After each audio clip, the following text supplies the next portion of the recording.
अस्सलाम वालेकुम दोस्तों, क्या हाल चाल है आप सबका? ठीक ठाक हैं? मैं बिल्कुल ठीक हूँ अल्हम्दुलिल्लाह। Welcome to my new video. तो आज हमने जनाब बाइक पे आखिरी काम है जो वो करने।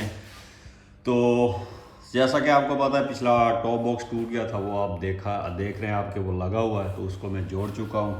कल मैंने इस पर वेल्डिंग की है और वेल्डिंग के निशानात आप देख सकते हैं यहाँ पे।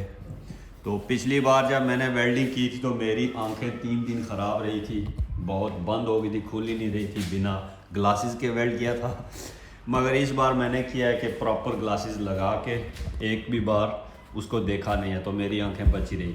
तो खैर वो पिछली वीडियो की बात थी। अभी कल इसको मैंने सारे को वेल्ड वगैरह करके लगा दिया है, तो अभी आपको दिखाते हैं।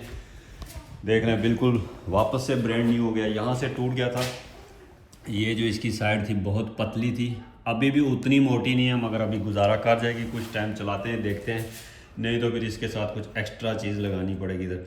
वो हुआ ये था कि ये सुराख करने के लिए ज़्यादा कट कर दिया था, सुराख बड़ा हो गया था, और जो इसकी जो ये थिकनेस है ये पतली हो गई थी ऐसे दोनों साइड से। तो यहाँ बेल्जियम की रोड्स हैं जो पत्थर ईंटें होती हैं, कुछ जगह पे जंप एकदम से लगे तो ये झटका लगने से क्रैक हो गया। उसके बाद मैंने ये नीचे चेंजिंग की है, ये नई चीज़ें रखी हैं लोहे की, तो ये ज़्यादा मजबूत हैं। जो पहले रखी हुई थी वो थोड़ी सॉफ्ट थी, तो वो भी झटका मारती थी। अब ये फुल लोहा है तो ये झटका नहीं लगने देगा।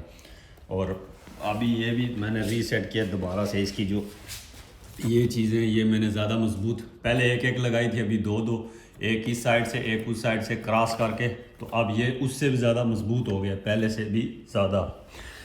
तो ये थी जी टॉप बॉक्स की कहानी, और ये फिट है।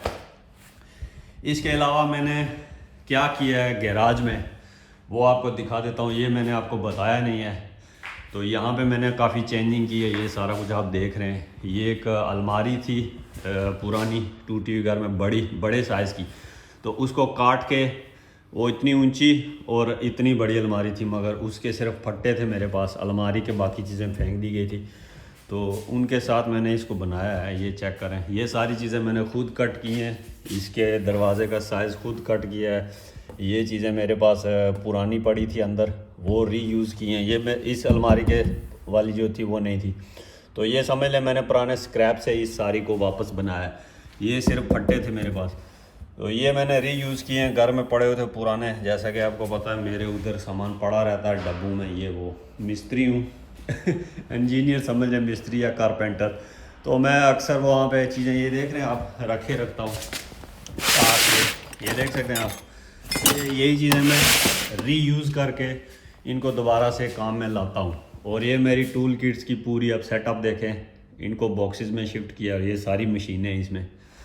तो वेल्डिंग की मशीन वहाँ पे है, तो आहिस्ता आहिस्ता गैराज में काफ़ी ज़्यादा चीज़ें सेट हो रही हैं। ये आपको पता है मैंने ऊपर बनाया था सारा, इस पे सारे पार्ट्स और ये वो चीज़ें। तो ये गैराज आहिस्ता आहिस्ता बिल्कुल वो बन रहा है जैसे होता है रियल में लोग गाड़ियाँ ठीक करने वालों का गैराज होता है वो। तो ये भी लकड़ियाँ आपको पता है मैंने लगाई थी इसको, यहाँ से ये नंगा था, खाली था, तो इसको मैंने कवर किया, और ये सारी अब इस पे बोटल्स आएंगी, ये केबल वगैरह लगाने के लिए ये सेटअप। तो एवरीथिंग आहिस्ता आहिस्ता वक्त के साथ। ये भी अभी रेनोवेशन घर में चल रही है, ये चीज़ें भी मंगाई हुई हैं, ये आपको नहीं दिखाऊंगा, बाद की बात है। तो फिलहाल अलमारी, तो अलमारी के मैंने ऊपर 2 खाने रखे हैं ताकि ऊपर बंदा कुछ छोटी मोटी चीज़ें रख ले, जैसे हाइकिंग ट्राउज़र और ये वो चीज़ें, और कैमरा गियर सारे यहाँ पे। और एक नीचे ये अलमारी इस तरह की बनाई जिसमें मैं अपनी जैकेट्स लगा सकूँ, और बाइकिंग का जो बाइक के लिए जो ट्राउज़र होता है, कपड़े बाइक के, बस वही 2-4 चीज़ें। नीचे बाइक के जो शूज़ हैं और हाइकिंग शूज़ पीछे, तो उनके लिए जगह बहुत है। और ये पार्ट भी मैंने रीयूज़ किया, घर में पड़ा हुआ था, इसको काटा है, ये बड़ा था, और ये सारी चीज़ें भी घर में पड़ी हुई थी। कुदरती तौर पर मैं जो जो चीज़ ढूंढ रहा था वो मुझे डब्बू में से मिल रही थी, तो लगाते लगाते ये सेटअप। फिर इस अलमारी को इस दीवार के साथ स्क्रू लगाए, ऐसे नहीं है कि अधूरा काम नहीं किया, पक्का फिक्स किया है। नीचे से भी आप देख सकते हैं, इसके नीचे थोड़े से लकड़ी के पीस रख के ऊपर रखा है ताकि पानी नीचे से ना जाए। परफेक्ट प्रोफेशनल काम किया है। और इसके ऊपर अब ये ऑयल वगैरह और ये 2 चीज़ें वैसे ही वहाँ नीचे पड़ी थी, तो मैंने उठा के लगा दी, इनका कोई रोल नहीं है ख़ास। और यहाँ पे मैंने साइड पे ये लकड़ी थी, तो ज़ाहिर है इन पे मैं ये चीज़ें लगा के अब मैं यहाँ पे ये चीज़ें रख रहा हूँ, जैसा कि ये बैग है वाटरप्रूफ, टैंक बैग है, ये ग्लव्स हैं बाइक के यहाँ पे लगाने के लिए सर्दियों के, ये साइकिल का हेलमेट बाइक का, और ये सारी चीज़ें अब यहाँ पे होंगी। उसके साथ ये जो बाकी आइटम्स है ये वो इधर उधर अभी आहिस्ता आहिस्ता सेट हो रहा है। तो ये चीज़ जो थी ये भी लाई मैंने किचन के लिए थी, मगर वहाँ पे ज़रूरत नहीं थी तो मैंने यहाँ पे लगा दिया।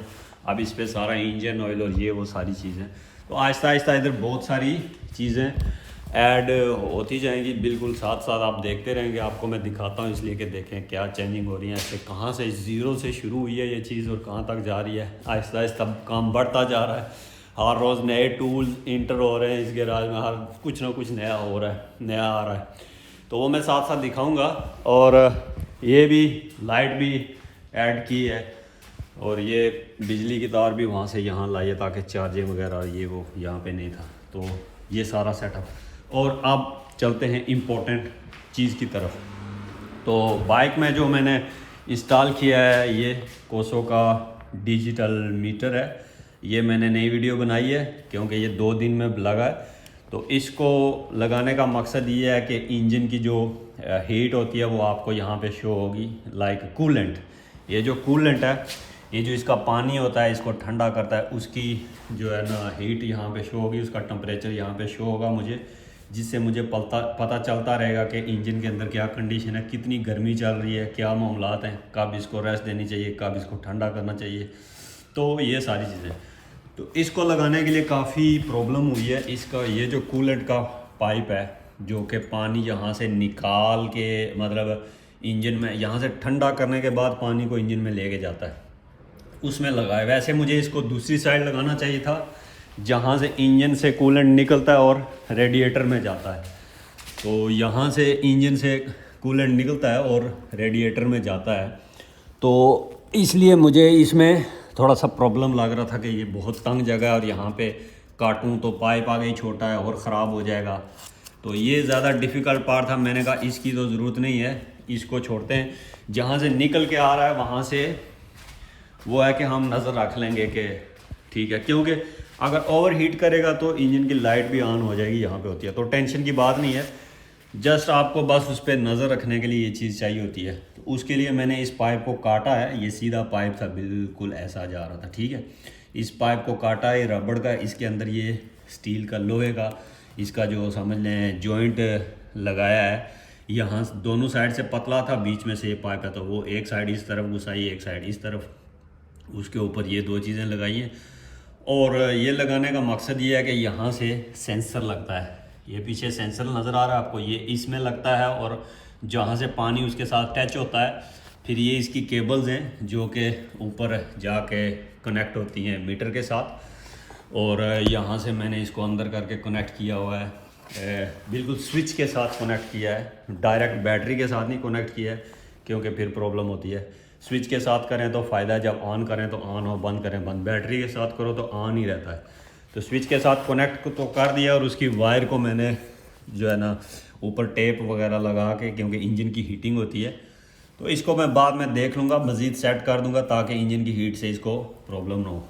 बाकी इशू क्या आ रहा था, ये जो सेंसर है यहाँ से लीकेज थी, और मैं समझ रहा था यहाँ से लीकेज है, और मैं ये जो इसके साथ आए थे ना जो मैं मंगाया था, ये इसके साथ इस तरह के 2 आए थे दूसरे छोटे, वो दोनों टूट गए। मेरे पास घर में 2 और पड़े हुए थे, वो भी यूज़ किए, वो भी टूट गए, फिर भी पानी लीक हो रहा था, और वो यहाँ से हो रहा था, मुझे समझ नहीं आई, मुझे लगा यहाँ से हो रहा है। फिर मैं बाहर गया, पूरा दिन लगा, और ये बड़े लेके आए, ये काफ़ी बड़े साइज़ के मोटे हैं, वो जो पुराने थे पतले और छोटे, तो ये लगाए, फिट बैठ गए। फिर मेरी नज़र पड़ी यहाँ से पानी लीक है, फिर इसको खोला तो इसके ऊपर वो जो पाइप के ऊपर वाइट सी टेप लगाई होती है ना जो चूड़ियों में, वो टेप लगा के इसकी चूड़ी कसी है तो बिल्कुल टाइट हो गया फिक्स, तो फिर कहीं से भी पानी लीक नहीं हुआ।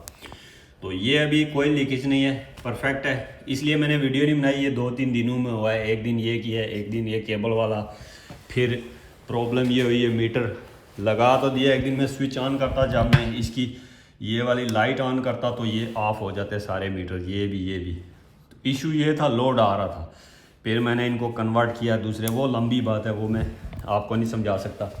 तो फिर मैंने लोड कम किया, अब ये बिल्कुल सेट है। अब मैं आपको स्विच ऑन करके दिखाता हूँ, चाबी किधर गई है, अब आपको चाबी किधर, अच्छा उधर। अब मैं आपको दिखाता हूँ कि ये कैसे काम करता है। अभी सारी चीज़ें काम कर रही हैं, जैसे कि ये लाइट्स भी कनेक्टेड हैं, ये भी कनेक्टेड है। एक्स्ट्रा लोड जिसको बोलते हैं ना बाइक पे, एक लाइट का, नंबर 2 ये मीटर, नंबर 3 ये मीटर, नंबर 4 ये हीटेड ग्रिप्स। तो ये 4-5 चीज़ों का लोड है उस पर। एक ये चार्जर, तो एक्स्ट्रा लोड है, तो इसलिए मैंने वो लोड कन्वर्ट किया, आगे पीछे थोड़ा मिक्स किया, तो अभी ठीक है। एक ही जगह पे इतनी सारी चीज़ें प्रॉब्लम कर रही थी। तो ये देखें, अभी ये मीटर दोनों ऑन हो गए। यहाँ पे चेक करें, अभी जो मीटर के अंदर जो कूलेंट है उसका टेम्परेचर है 13, ठीक है, और ये दूसरा है, ठीक है, ये आपको पता है। तो जब मैं पहले स्विच ऑन करता था ये वाला लाइट की फ्रंट की, तो ये ऑफ हो जाता था। अभी देखें लाइट ऑन हुई है मगर स्विच ये ऑन ही है, तो ये इशू भी सॉल्व हो गया है। बाकी मैं इसको आपको रोड पे जब टेस्ट राइड लूँगा तो मैं आपको दिखाऊंगा टेस्ट क्या, मतलब अभी बस ओके है। उसके अलावा आपको पता है मैंने स्पार्क प्लग कैप चेंज किया, तो उसके साथ भी बहुत ज़्यादा ज़बरदस्त पावर आई है इसमें, इसकी अपने करंट के हिसाब से। तो आहिस्ता आहिस्ता काम बिल्कुल सारे डन हो रहे हैं, परफेक्ट हो रहे हैं। फिर मैंने जो इसका रेयर सस्पेंशन था इसको भी मैंने एक स्टेप ऊपर कर दिया है, तो अब ये भी परफेक्ट है, अब इसमें भी कोई मसला नहीं है। तो आहिस्ता आहिस्ता सब कुछ ठीक हो रहा है। अभी एक काम रह गया, ये सस्पेंशन वाला, वो बाद में देखेंगे, ये थोड़ा लंबा काम है। और ये मैंने उतारा हुआ है, इसके लिए ये मैंने रबड़ें ऑर्डर की हैं। ये जो रबड़ें होती हैं ये भी ख़राब हैं, तो घिसी हुई हैं, मतलब रबड़ होती है टाइम के साथ ख़राब हो जाती है। ये ऑर्डर की हुई हैं, ये आएंगी, ये लगा के इसको जोड़ना है वहाँ से और इसको फिक्स कर देना है। बाकी अभी मैं चलता हूँ, इसको वॉश करना है। आगे रमज़ान आ रहे हैं, तो रमज़ान में तो ये बंद होगा, और रमज़ान में हो सकता है कोई वीडियोस भी ना आए, और रमज़ान में ये सारे फूल पौधे और दरख्त वगैरह निकलेंगे, और फिर हमारे ट्रिप शुरू होंगे। फिर हमारा असल जो मकसद है बाइक रेडी करने का और यूट्यूब बनाने का, वो 1 महीने के बाद शुरू होगा इंशाल्लाह। तो थैंक यू फॉर वाचिंग, फिर मिलते हैं नेक्स्ट अगली वीडियो में। तब तक के लिए अपना ख्याल रखिएगा। अल्लाह हाफिज़, बाय बाय।